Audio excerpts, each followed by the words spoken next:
You have participated in the discussion on state interference with privacy on the internet. How would you describe the current surveillance system in the countries of the Council of Europe? The surveillance over citizens of the Council of Europe countries is massive, pervasive, extreme, unregulated, contrary to our treaties and most of our laws, and has until now been mostly secret. It is a massive threat to personal integrity, business success, and the proper management of political institutions, all of which are being spied on. Are there any differences among the countries of the Council of Europe?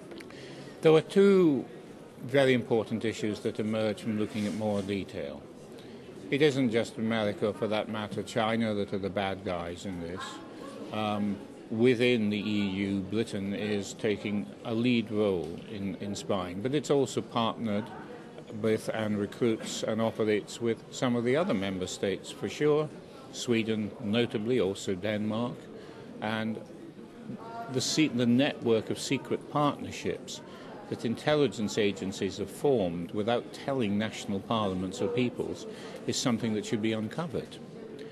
A second and more disturbing issue coming out of the recent papers revealed by the former NSA employee, Mr. Snowden, is that the intelligence agencies have decided that human rights can be graded on 3 levels. And they've actually put this into their treaties, and this is quite a shock.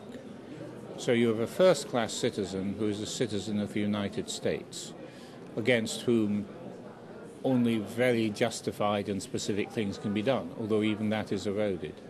And then you have the second class of citizens who have agreed between themselves to give the same protections as though they were American citizens in their international spying activities. So you have one member state of the Council, the United Kingdom, doing that for the citizens of Canada, Australia and New Zealand and the United States, but not for any other Council of Europe nation.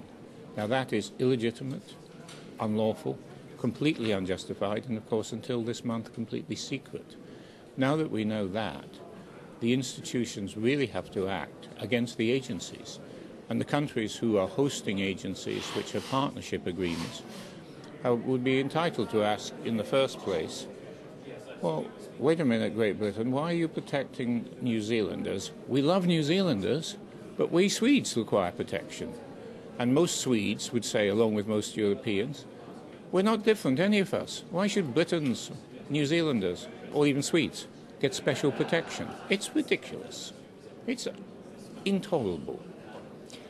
The Council of Europe needs to encourage the dramatic and active understanding of the universality of human rights within the Convention, but also the other instruments to which the parties are signed, including the United States.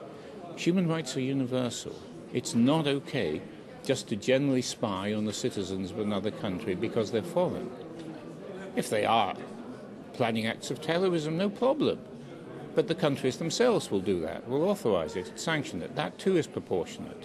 The whole system of international human rights is utterly broken, along with the internet, by what has been revealed.